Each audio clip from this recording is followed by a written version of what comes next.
Passar para o pastor Nivaldo.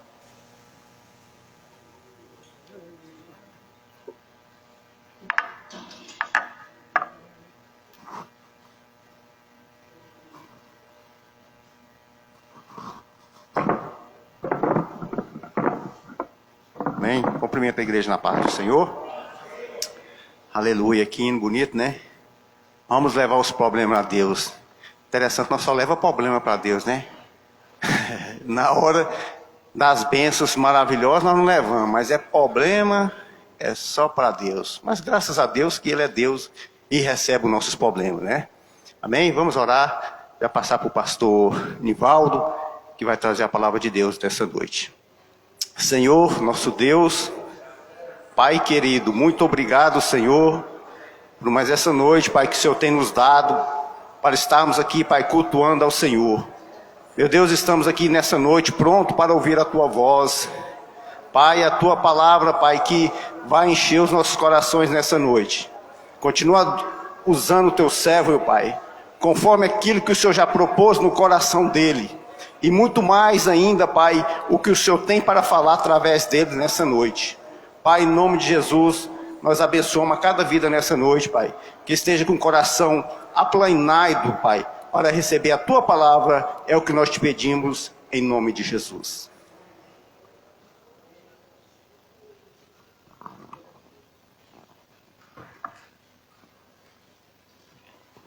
Os irmãos podem se assentar, por favor.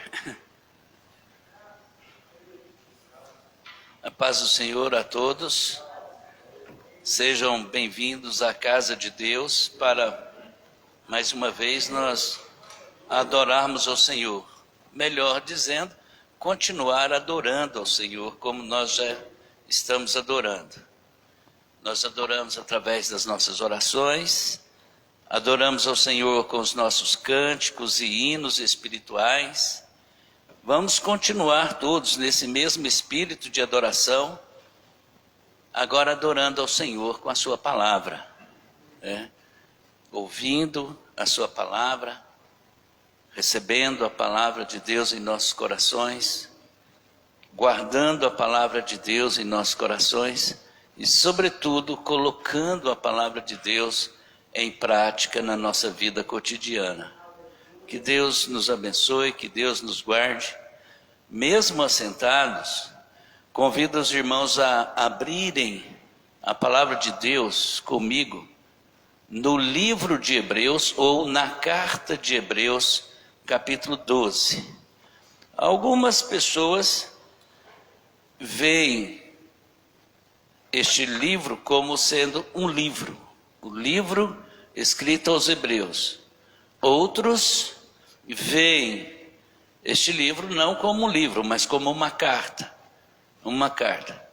Não importa muito, ou seja qual for, livro ou carta, entendemos que Hebreus é a palavra de Deus para nós, para a igreja de nosso Senhor Jesus Cristo, em todas as épocas, em todos os lugares. Nós vamos ler então Hebreus capítulo 12, os versículos 12 e 13, somente esses dois versos, versos 12 e 13. Todos acharam? Os irmãos acompanhem, por favor, a leitura da Santa Palavra de Deus. Portanto, tornai a levantar as mãos cansadas e os joelhos desconjuntados, e fazei veredas direitas para os vossos pés, para que o que manqueja se não desvie inteiramente, antes seja sarado. O versículo 12, em uma outra tradução, diz: portanto, tornai a levantar as mãos caídas, tornai a levantar e as mãos caídas e os joelhos que manquejam. Então existem algumas traduções, versões que trocam a palavra, mas não muda o sentido de maneira alguma. A palavra de Deus, a mensagem de Deus é a mesma. Não importa se usa-se adjetivos diferentes uns dos outros, mas desde que se refiram ao mesmo fato, ao mesmo princípio, não importa. Por isso temos várias traduções e versões da palavra de Deus. Se atentarmos para a Nova Versão Internacional, vai ter uma outra tradução. Se pegarmos uma outra tradução contemporânea, também encontraremos palavras diferentes. Não importa qual seja a palavra empregada para mãos cansadas ou mãos caídas, ou joelhos desconjuntados, ou joelhos trôpegos, ou qualquer outro adjetivo atribuído ao joelho e às mãos. O que Deus quer mostrar nesta noite aqui, e Ele o faz através destas expressões que aparecem no versículo 12, portanto, tornai a levantar as mãos, quer sejam cansadas ou caídas, e os joelhos desconjuntados ou trôpegos. O que Deus quer mostrar é o retrato de uma igreja. E esse é o retrato. E ele aparece aqui de maneira visível, claramente visível e inconfundível. Uma igreja que está com as suas mãos caídas, cansadas. Uma igreja que os seus joelhos estão desconjuntados. Eles estão trôpegos, cambaleando como se estivesse bêbada. E não consegue caminhar direito, não consegue caminhar em linha reta. É uma igreja que caminha em zigue-zague, porquanto tem os seus joelhos desconjuntados, tem os seus joelhos trôpegos. Deus está mostrando aqui o retrato de uma igreja para quem o escritor de Hebreus escreve este livro ou esta carta. E esse verso deu origem ao tema que nós queremos compartilhar com vocês nesta noite. Uma igreja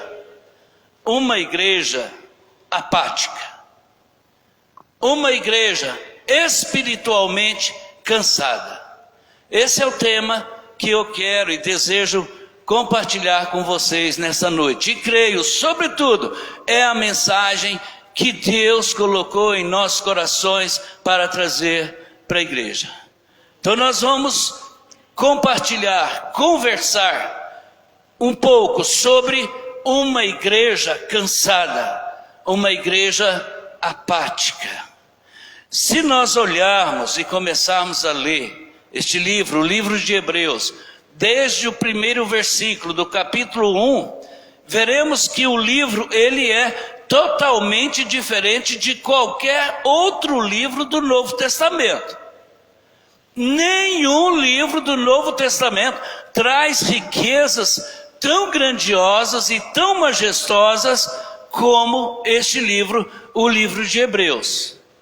Se nós, enquanto crentes, queremos nos aprofundar no conhecimento, na graça de nosso Senhor, o livro de Hebreus é como uma rica fonte, uma rica mina de sabedoria e revelação de Deus o Pai e de revelação de Jesus Cristo o Filho. Não há sequer um só outro livro em todo o Novo Testamento que apresenta a supremacia de Jesus Cristo, nosso Senhor e Salvador. Não há nenhum outro livro no Novo Testamento que mostra a supremacia de uma vez por todas do sacrifício vicário que Jesus Cristo realizou ali na cruz para nunca mais se repetir. Nunca mais.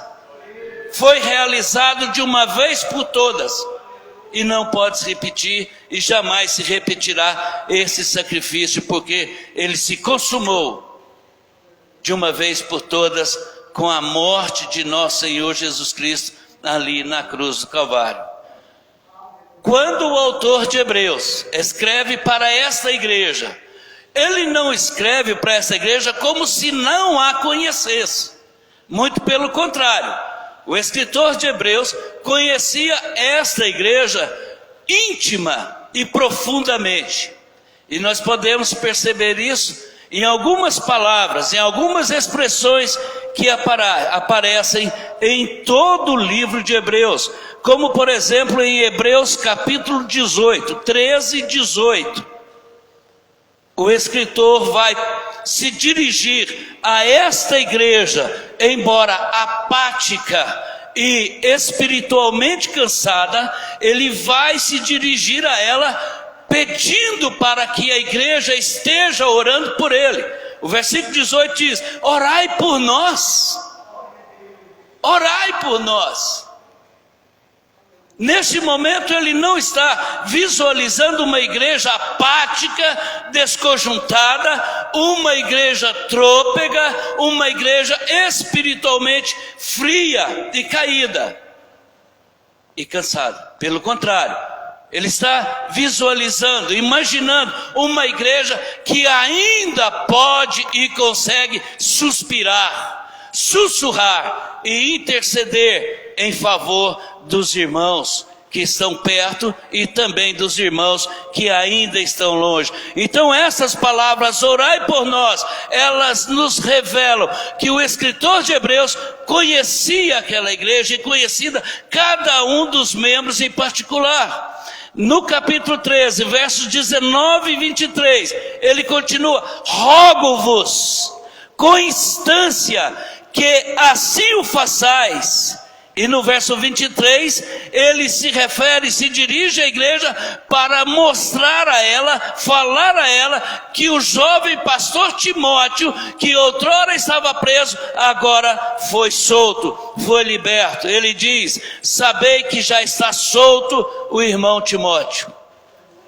Não somente o escritor de Hebreus conhecia aquela igreja, como também o pastor Timóteo. E a igreja conhecia o pastor Timóteo e conhecia também o escritor de Hebreus. Havia uma relação íntima e profunda, uma relação fraternal, uma relação amorosa, uma relação porquanto pertenciam todos a um só corpo, ao corpo de nosso Senhor Jesus Cristo. O escritor de Hebreus, no capítulo 10, versículo 32, ele vai mostrar também que aqueles irmãos eram muito amigos deles, dizendo: lembrai-vos, porém, dos dias passados em que, depois de seres iluminados, suportaste grande combate e aflições. Então não havia uma relação de amizade, uma relação fraternal, somente nos momentos bons, mas também nos momentos ruins, nos momentos de perseguições. Prestem muita atenção nas palavras: lembrai-vos, porém, dos dias passados, dos dias de outrora, em que, depois de vocês terem sido iluminados, suportastes grande combate e aflições. O escritor de Hebreus está se referindo aqui a um momento de outrora, a um momento no passado em que houve uma perseguição acentuada sobre a igreja de nosso Senhor Jesus Cristo, contra a igreja de Jesus Cristo, de maneira que não somente os judeus convertidos ao cristianismo, como também os gentios convertidos ao cristianismo se espalharam pelos 4 cantos da terra.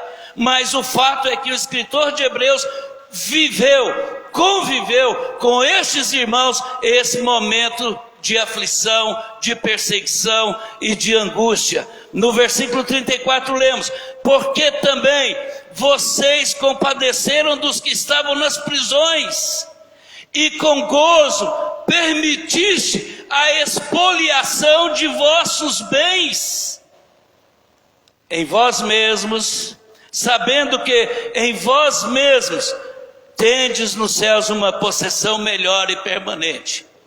todos os bens daqueles cristãos, suas casas, suas propriedades, foram confiscadas pelo invasor. Foram confiscadas, perderam tudo. Mas o escritor de Hebreus, juntamente com essa igreja, não somente passaram por essas aflições, não somente passaram por momentos terríveis de suas vidas, como conseguiram obter a vitória. E tudo isso graças a Deus o Pai e a Jesus Cristo o Filho. E Ele vai mostrar isso mais adiante, né? E outro fato importante também que aparece em Hebreus capítulo 10, verso 33, ele diz: em parte fostes feitos espetáculo, com vitupérios e tribulações, e em parte fostes participantes com os que assim foram tratados. A expressão em parte fostes feitos espetáculos refere-se àqueles cristãos perseguidos, capturados e que foram colocados no centro da arena para serem devorados por leões, por bestas feras, por causa do evangelho de nosso Senhor Jesus. Eles não negaram a sua fé, não recusaram a sua fé, não abandonaram a sua fé em Cristo Jesus, muito pelo contrário, eles olhavam para o céu, olhavam para o alto e visualizavam então uma mansão celestial, um lugar onde eles pudessem viver eternamente, sempre, sem nunca ter qualquer tipo de aflição, perseguição ou sofrimento. E isso os encorajava não somente a se tornarem espetáculos em favor do evangelho de Jesus Cristo, mas a suportarem todo tipo, toda sorte de aflição, perseguição e sofrimento. O escritor de Hebreus conhecia essa igreja íntima e profundamente. E como a conhecia? Em toda a carta, em todo o livro de Hebreus, ele vai referir-se a essa igreja de uma maneira íntima, com um relacionamento profundo, bem estreito, que ele desfrutava e cultivava com essa igreja. O escritor de Hebreus, ele conhecia a atitude que demonstravam em relação aos seus pastores e líderes. Ele conhecia qual era o tipo de relacionamento que aquela igreja cultivava com os seus pastores, com seus presbíteros, com seus diáconos, enfim, com os líderes da igreja. E nós podemos ver isso, constatar isso no capítulo 13, versículo 7. Podem abrir e acompanhar. O escritor diz assim: lembrai-vos dos vossos pastores. Lembrai-vos dos vossos pastores, que vos falaram a palavra de Deus, que vos falaram a fé, dos quais vocês imitam hoje, atentando para a sua maneira de viver. No versículo 17, ele continua falando sobre esse relacionamento da igreja com seus pastores, com seus presbíteros e com seus diáconos, e por fim com todos os líderes da igreja, dizendo: obedecei. Ele não está sugerindo aqui um tipo de comportamento, não é uma opção, mas é uma ordem, é um mandamento: obedecei a vossos pastores e sujeitai-vos a eles, porque os vossos pastores velam por vossa alma. Velam por vossa alma, como aqueles que hão de dar conta delas diante de Deus o Pai. Acreditem, irmãos, os pastores, presbíteros e diáconos precisam muito das orações da igreja. E como precisam? Os pastores, presbíteros e diáconos não são supercrentes. Eles não estão protegidos dentro de uma redoma de vidro. Eles não estão blindados, protegidos dentro de um círculo inatingível. pelo contrário, são tanto humanos e sujeitos aos mesmos comportamentos que todos vocês. Os pastores, presbíteros e diáconos precisam muito das orações da igreja. E não podemos negar isso, porque são eles que velam por nossas almas. Deus confiou nas mãos dos pastores, dos presbíteros, dos diáconos da igreja, uma grande multidão de almas. E eles terão que prestar conta de cada uma delas diante de Deus, o Pai. Então eles precisam muito das nossas orações para continuarem sendo firmes. Que Deus conceda sabedoria, discernimento, sobretudo amor para lidar com as adversidades que o rebanho do Senhor proporciona dentro do curral, dentro da igreja. São muitos os problemas, muitas as dificuldades. Essas palavras, portanto, revelam que o escritor, o autor de Hebreus, não era alguém que estava alheio aos problemas daquela igreja. Não era alguém que não conhecia aquela igreja e que não conhecia de maneira individual cada membro da igreja. Muito pelo contrário, ele conhecia profunda e intimamente a igreja de maneira coletiva e individualizada por cada irmão. E é conhecendo bem essa igreja e conhecendo bem cada um dos crentes que nela congregavam, é que o escritor se dirige a ela com uma palavra de exortação. O centro do livro de Hebreus, a mensagem central de todo o livro de Hebreus, é uma mensagem de exortação, é uma mensagem exortativa. O escritor de Hebreus, ele tem como objetivo aqui corrigir um problema que havia cometido aquela igreja, uma apatia espiritual, uma espiritualidade cansada. A igreja estava totalmente desanimada, não tinha ânimo para mais nada. Ela estava enfadada e precisava de ser encorajada. Ela estava vivenciando um momento de crise. Nós podemos ver isso em Hebreus capítulo 13, versículo 22, quando o autor diz: rogo-vos, porém, irmãos, que suporteis a palavra desta exortação, que abreviadamente vos escrevi. E então nos versículos 12 e 13 do capítulo 12, ele vai dizer: tornai a levantar as mãos cansadas e os joelhos desconjuntados. A igreja estava vivendo um momento de crise. Talvez a crise que a igreja estivesse vivendo naquela ocasião não seja a mesma crise que a nossa igreja, a Assembleia de Deus, o setor universitário, esteja vivenciando hoje. Mas o fato é que aquela igreja estava vivenciando na sua própria carne, na sua própria pele, um momento de crise, assim como nós hoje também estamos vivenciando um momento de crise. Uma crise pandêmica que desencadeou uma série de outras crises, crise financeira, crise de desemprego e uma série de outras. Estamos do mesmo modo. Nossa situação hoje não é diferente daquela igreja a quem o escritor de Hebreus escreve.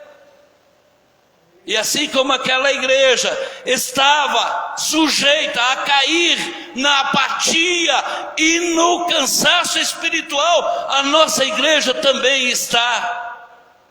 E podemos perceber que muitos dentro da nossa igreja já caíram na apatia e no cansaço espiritual. Aquela igreja estava passando por momentos de crise.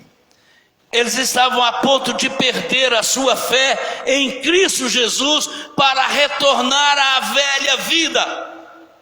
A velha vida que eles tinham deixado para trás quando se converteram ao cristianismo. Os judeus recém-convertidos abandonaram a velha vida e o judaísmo e adentraram para a igreja de Nosso Senhor. Eles firmaram um compromisso com o cristianismo, professaram a sua fé no Cristo vivo.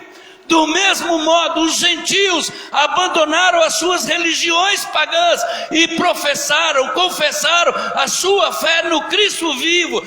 Tanto os judeus como os gentios firmaram um compromisso sério diante de uma nuvem de testemunhas. Um compromisso com o Deus vivo, um compromisso com Cristo, o Filho do Deus vivo.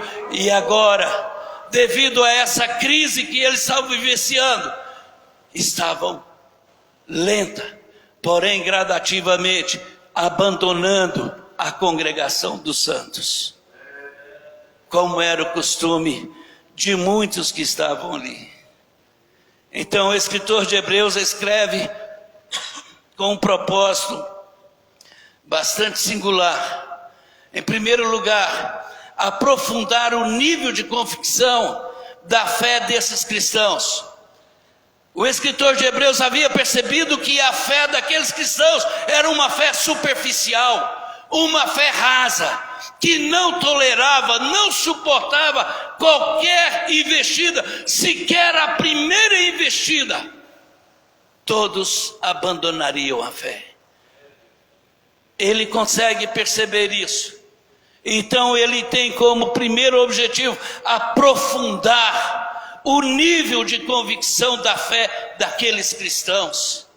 O segundo objetivo do escritor de Hebreus é exortá-los a sustentar a sua confissão de fé até o final.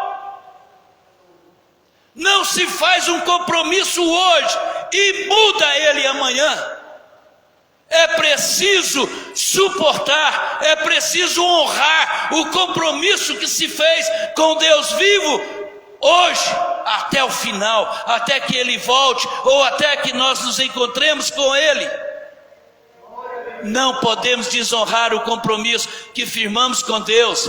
E observem que quando firmamos esse compromisso com Deus, também havia uma nuvem de testemunha diante de nós. Não somente os céus e a terra, mas todos estavam testemunhando o compromisso que firmamos com Deus aqui na frente, diante do pastor, diante dos presbíteros, dos diáconos e toda a igreja. O escritor de Hebreus escreve então a fim de que esses irmãos possam sustentar e honrar a sua confissão de fé que eles fizeram publicamente diante de inúmeras testemunhas. O terceiro objetivo que o escritor escreve essa carta é desafiá-los a prosseguir e jamais retroceder, amadurecendo espiritualmente e deixando de ser crianças espirituais, crianças na fé. É preciso crescer, é preciso amadurecer, é preciso deixar de ser menino. Quando eu era menino, me comportava como menino, diz o apóstolo Paulo. Brincava como menino, falava como menino, sorria, chorava, fazia tudo como menino. Mas quando me tornei adulto, abandonei as coisas de menino. Precisamos também amadurecer, irmãos, e deixarmos de ser criança em nossos comportamentos, em nossas atitudes dentro da igreja. Muitas vezes nós temos comportamentos demasiado infantis dentro da igreja. Ficamos com ciúmes de alguém que é chamado para vir à frente e dar um testemunho. Ficamos com ciúmes de alguém que é convidado a vir e adorar ao Senhor através de um cântico e uma outra infinidade de coisas. Precisamos crescer e deixar de ser menino. O escritor de Hebreus escreve com esse objetivo, para que eles pudessem amadurecer espiritualmente. E por fim, outro objetivo é adverti-los sobre as terríveis consequências da incredulidade ou do abandono da congregação dos santos, da fé no Deus vivo. Ele vai dizer que aquele que experimentou, provou da graça de nosso Senhor Jesus Cristo, é impossível torná-la a tê-la. As consequências são terríveis, são sérias. E o escritor de Hebreus está preocupado com isso. Está muito preocupado com isso. Então ele escreve para essa igreja e para a nossa também, com propósitos específicos. E o propósito maior, o principal propósito do autor é a exortação. Ele não traz nenhuma palavra para promover o bem-estar da igreja. O escritor de Hebreus não traz nenhuma palavra de vitória para a igreja. Ele não traz nenhuma palavra que possa levar a igreja ao ex-natural, ao êxtase. Nenhum. Mas é um puxão, não somente em uma, mas nas duas orelhas, e de maneira forte. É uma mensagem exortativa. É uma mensagem exortativa. E precisamos ficar atentos para isso. Mas ele tenta despertar, impelir, encorajar e exortar aqueles irmãos que estavam sendo incentivados de maneira direta ou indireta por outras pessoas a deixarem e abandonarem definitivamente a igreja, a congregação dos santos, que ele acreditava que seria uma catástrofe terrível na vida daqueles que abandonassem a igreja, a Assembleia de Deus, a Assembleia do Senhor. Diante de tudo isso, percebe-se que essa igreja estava vivendo um momento de crise, como falamos, e que se caracterizava por estar sendo uma igreja inerte, uma igreja que simulava ouvir a pregação da palavra, que fingia ouvir a palavra de Deus através dos mensageiros que vinham na frente. Ou se ouviam por um ouvido e saía pelo outro, e não surtia nenhum efeito na vida daqueles irmãos. Não de todos, obviamente, mas da maioria daqueles irmãos. Então era uma igreja cujas características, primeira, era a inércia. Ela não se movia, não se mexia diante das pregações, por mais eloquentes, por mais fiéis e verdadeiras que fossem, a igreja continuava inerte. Outra característica daquela igreja, era uma igreja frouxa. Uma igreja frouxa, ela havia desenvolvido um estilo de vida pautado na frouxidão. Ou seja, todo mundo faz isso, por que eu não posso fazer? Todo mundo tem a sua mentirinha do gasto, não tem nada demais. Por que eu não posso promover ou dizer uma mentirinha para defender a uma determinada pessoa, ou mesmo me defender? Então ela havia desenvolvido um estilo de vida bem parecido com o estilo de vida do mundo, amoldado nos costumes do mundo. Se tornou uma igreja frouxa, uma igreja totalmente frouxa. Foi abandonando, lenta, porém progressivamente, os princípios que havia sido pregado, ensinado a ela, e se tornando uma igreja inerte, uma igreja frouxa, uma igreja que caminhava de maneira arrastada, não tinha forças nas pernas, porquanto os joelhos eram desconjuntados, conforme vimos. Então ela precisava que alguém pegasse aquela igreja pelo braço e a arrastasse duramente, e outros empurravam a igreja. Então podemos visualizar o pastor da igreja pegando na mão da igreja, arrastando a igreja com muita dificuldade, os presbíteros e diáconos atrás, empurrando a igreja para ver se ela caminha para frente, para ver se ela desperta, se ela acorda. Era uma igreja que parecia estar moribunda, estava em uma fase terminal, estava não morre, no leito da morte, estava precisando ser entubada, receber oxigênio direto do céu. Mas Deus não podia fazer isso, porque Ele já havia enviado seus pastores, presbíteros e diáconos para alimentar aquela igreja. Mas era uma igreja que tinha dificuldade para caminhar, senão através do arrasto, e somente dessa maneira ela conseguia dar alguns passos. Era uma igreja que estava completamente acomodada, desinteressada.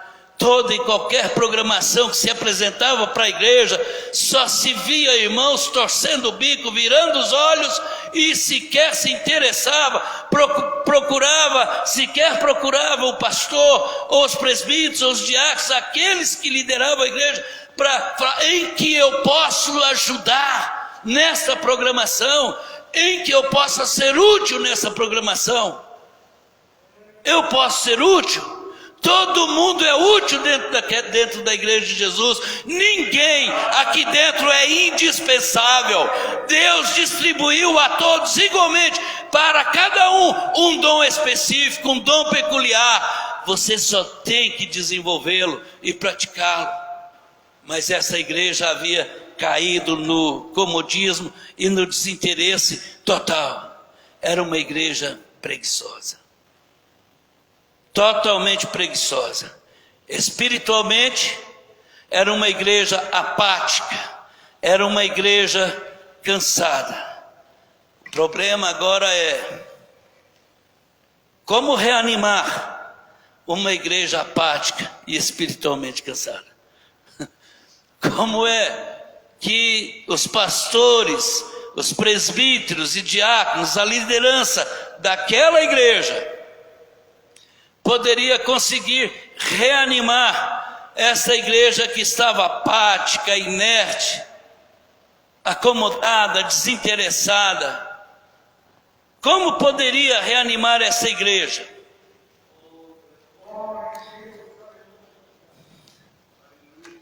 Eu acredito que o primeiro passo, antes de darmos início ao processo de reanimação, reestruturação, restauração, revitalização da igreja, o primeiro passo é identificar as possíveis causas que levaram aquela igreja à apatia e ao cansaço espiritual. Quais poderiam ser, à luz do nosso texto, as possíveis causas que levaram essa igreja à apatia e ao cansaço espiritual, ao ponto de um pastor, o escritor dessa igreja, dessa carta, escrever uma carta, um sermão todinho, somente de exortação? Irmãos, essa igreja a que se refere o escritor de Hebreus, como nós vimos, ela estava vivenciando momentos difíceis, momentos de crise. E a crise envolveu principalmente cristãos judeus e cristãos gentios. Estavam enfrentando as pressões, os desânimos de outro período de perseguição, como nós falamos, uma perseguição que havia acontecido anos e anos atrás. Eles se deixaram perturbar, eles se deixaram ser atingidos, tomados por uma perseguição que havia acontecido muitos anos anteriores, e estavam em perigo de perder a sua fé em Cristo Jesus, e para retomar o seu estilo de vida de outrora, do passado.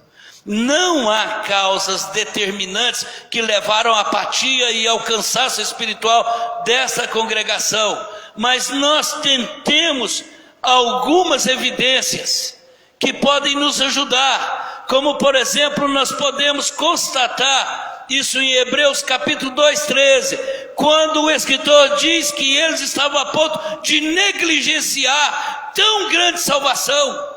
Eles estavam dispostos a jogar por terra, a jogar na lama, no ralo, a salvação que Deus havia concedido a eles através de nosso Senhor Jesus Cristo. Não havia mais disposição para isso. Não queremos mais ser salvos, não queremos mais a vida eterna, mas vamos negligenciar essa salvação. Em Hebreus capítulo 2, verso 3, nós podemos constatar isso. Só notamos a incerteza do autor quanto às possibilidades de algumas causas. E vamos perceber isso em Hebreus capítulo 6, Hebreus capítulo 3, versos de 6 a 14, através de algumas cláusulas específicas que aparecem lá. A preposição se, que é uma preposição condicional, ele sempre vai iniciar dizendo se. Então veja bem, ele diz no primeiro, Hebreus capítulo 3, versos de 6 a 14, se tão somente conservarmos firme a confiança e a glória da esperança até o fim. No versículo seguinte ele diz, se ouvirdes hoje a voz, não endurecerás o vosso coração, como no dia da provocação, no dia da tentação no deserto, e assim jurei na minha ira, vocês não entrarão no meu repouso, não entrarão no reino dos céus, porquanto foram tomados pela apatia e pelo cansaço espiritual. Verso seguinte ele diz, vede irmãos, que nunca haja em qualquer um de vocês um coração mau e um coração infiel para se apartar do Deus vivo, se retivermos firmemente o princípio da nossa confiança até o fim. Então a salvação daqueles irmãos, ela estava condicionada em uma tomada de atitude. Precisavam abandonar a apatia e o cansaço espiritual e se tomar uma atitude, tornar a levantar as mãos caídas, as mãos cansadas e os joelhos desconjuntados, os joelhos trôpegos. Precisava. Se continuasse nessa mesmice, eles não entrariam, não herdarão o reino dos céus. Diante de tudo isso, irmãos, percebe-se que talvez houvesse naquela igreja alguns irmãos que tivessem sido tomados por um compromisso inicial no momento de grande comoção, no momento de grande emoção, quando o culto havia atingido o ápice, quando a equipe de louvor havia levado a igreja ao ápice musical, onde todos estavam arrepiados com as músicas, todos estavam bailando de um lado para outro, emocionados, braços erguidos, saltitando dentro da igreja. Talvez alguns irmãos tivessem sido tomados por essa grande comoção, por esse momento de grande emoção, e entregou a sua vida ao Senhor ali, naquele momento, mas não conseguiu dar continuidade àquele compromisso que ele firmou diante da igreja. Porque era um compromisso superficial, baseado numa atitude, numa liturgia cultica também superficial, porque jamais Deus nos chamou para nos sentirmos bem dentro da igreja, jamais Deus nos chamou para estarmos com o nosso espírito sossegado, Deus jamais nos chamou para arrepiarmos dentro da igreja, para pularmos dentro da igreja. Muito pelo contrário. Deus nos chama a um culto inteligente, a um culto racional, não um culto apoiado na emoção, na comoção, no sentimento, no sensacional, mas na razão. Existe também a possibilidade de que esses irmãos tivessem sido convertidos numa ocasião em que todos esperavam manter os seus compromissos firmados com o Senhor, mas não conseguiram mantê-los ano após ano. Pode-se considerar também a ideia de que vivessem numa cidade onde a competição com novos modelos, novas performances de cultos, cultos exóticos, cultos extasiantes, cultos que levavam a plateia ao extremos delírios. Ao passo que a igreja, a quem o escritor de Hebreus escreve, ela está apoiada em um tipo de culto cujo modelo está nas Sagradas Escrituras. Então, comparado a um outro culto novo, um culto do terceiro milênio, do século 21, essa igreja, ou esse modelo de culto, não está com nada. É um modelo de culto arcaico, velho, decadente, não promove nada. A gente não sente nada. Deus não nos chamou para sentir nada. Deus não nos chamou para sentir delírios, êxtases dentro da igreja. Nós temos que saber por que queremos que, ou desejamos que o nosso Senhor Jesus nos receba, que Ele nos aceite, porque não somos nada, somos pecadores, infiéis, e por fim, desejosos de estar em igrejas onde houvesse mais ação nos cultos.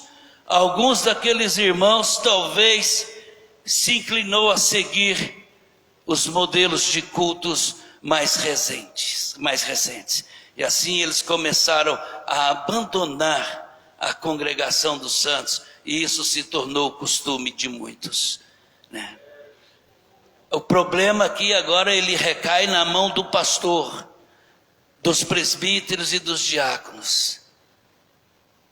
Seja qual for a causa que levou essa igreja à apatia, à frieza, à inércia, ao desinteresse, ao cansaço espiritual, o autor enfrenta agora a difícil tarefa de encorajar aqueles irmãos a restabelecer as mãos cansadas, as mãos descaídas e os joelhos trôpegos, os joelhos desconjuntados. O trabalho todo agora de reestruturar, de reorganizar, de restaurar, de revitalizar a igreja, cai nas mãos do pastor, nas mãos dos presbíteros e dos diáconos. E esse trabalho não é fácil de se fazer, porque aquele que já experimentou da graça de nosso Senhor Jesus e saiu de debaixo da graça, é muito difícil para ele voltar, talvez até impossível para muitos. Não voltam. Como então reanimar uma igreja cansada como esta? Isso é difícil agora. Então é preciso vencer as possíveis causas. É preciso vencer. Como vamos vencer? Primeiramente, permanecendo firme na fé. Permanecendo firme na fé. A incredulidade era o pecado mortal, que fez com que os israelitas voltassem a Cades Barneia e morressem ali no deserto. Então é preciso permanecermos firmes na fé. Em segundo lugar, é preciso perseverarmos como filhos do Deus vivo. Existe uma multidão de testemunhas inspiradoras ao nosso redor. Essa multidão de testemunhas, ela aparece no capítulo 12, versículo 1. Portanto, nós também, pois que estamos rodeados de uma grande ou tão grande nuvem de testemunha, deixemos todo embaraço, essa grande nuvem de testemunha que nos rodeia, que nos cerca, ela tem como objetivo nos encorajar para seguirmos em frente, não titubearmos, não vacilarmos, mas permanecermos firmes na fé e sermos perseverantes até o fim. Eles estão como uma torcida ao nosso redor, torcendo por você, torcendo por mim. Não abandone a fé, não deixe a igreja, não vá embora. Pelo contrário, continue firme. O verso 1 é muito claro quando ele diz: deixemos todo o embaraço, tudo aquilo que nos distrai, que tira a nossa atenção do nosso foco principal, do nosso objetivo, tira tudo do caminho, tira tudo da frente, remova e prossiga, seja firme, seja perseverante. Não retroceda, não retroceda. E por último, aparece então o escritor de Hebreus nos dizendo que precisamos ter o compromisso contínuo de viver sob a aliança da graça de Deus de maneira santa. Capítulo 12, versículo 14, ele vai dizer: segui a paz com todos e a santificação, sem a qual ninguém verá o Senhor. Ele está dizendo: precisamos ter um compromisso firmado, perseverante e contínuo de viver uma vida santa debaixo da aliança da graça. E não pode ser diferente. Não devemos simplesmente perseverar na fé e receber aquilo que Deus já reservou e prometeu para nós através da sua palavra. Devemos também compartilhar uma vida de santidade, e essa vida de santidade, ela precisa se tornar em um estilo de vida para nós, em um modelo de vida para os outros, para o mundo lá fora. E não pode ser diferente, porque sem a paz e sem a santidade, de acordo com o Evangelho de Mateus, não é possível vermos a Deus. Ninguém verá a Deus sem a santificação. Então precisamos ter esse compromisso contínuo de viver uma vida santificada debaixo da aliança da graça. Ao sermos recebidos por Cristo, recebemos um reino que não pode ser abalado. Vemos isso no versículo 28 do capítulo 12, quando ele diz: pelo que tendo recebido um reino, vocês receberam um reino que não pode ser abalado, jamais. Então, diante dessa realidade, diante dessa verdade, retenhamos a graça pela qual sirvamos a Deus agradavelmente, com reverência e com piedade.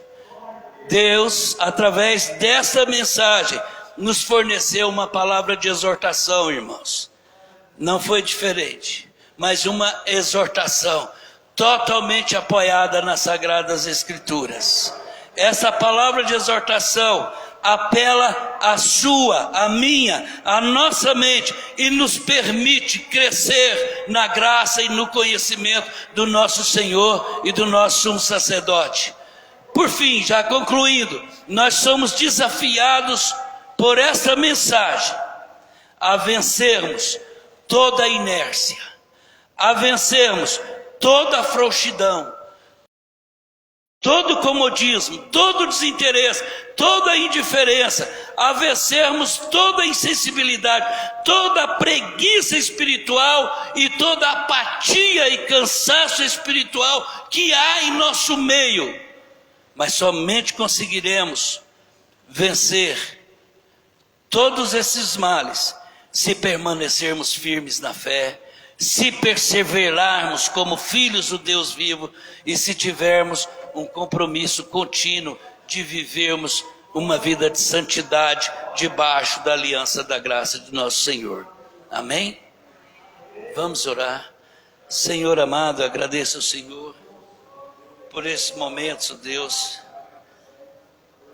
falando do Senhor, da palavra e da vontade do Senhor, do interesse do Senhor em reanimar essa igreja que está cansada, Deus, e muitas vezes apática.